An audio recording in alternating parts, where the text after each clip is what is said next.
আমার শাশুড়ি মা যখন বেঁচে ছিলেন সে দুবেলা আলাদা আলাদা রান্না হতো, জানো তো। টুকায়ের বাবা আবার শুনতে পাবে।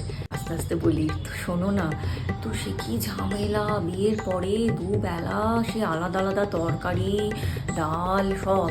সকালেরটা নাকি রাতে খেলে বাসি। সে কি কম খাটনি হয়েছে আমার বিয়ের পরে।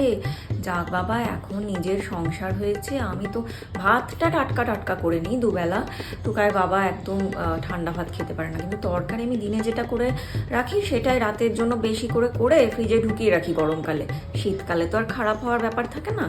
আগেকার শাশুড়িগুলো সব এরকম ছিল। মাছের ঝোল টোলও তাই, ওর বাবা রাতেও খায়, টুকায়ও রাতে মাছের ঝোল খায়, আমিও ভালোবাসি। তো আমাদের দিনের আর রাতের সেম সেম রান্না, শুধু ওই শাক টাক কিছু হলে সেটা আর রাতে খায় না। আমাদের তো আবার রুটি হবে, দিনে ভাত হবে, আবার রুটির সঙ্গে আলাদা তরকারি। ওরকম করে খাটনি করতে মজাই লাগে। ছেলের বউয়ের মাথার উপর ছড়ি ঘুরিয়ে খাটিয়ে নাও বৌমাকে আর কি।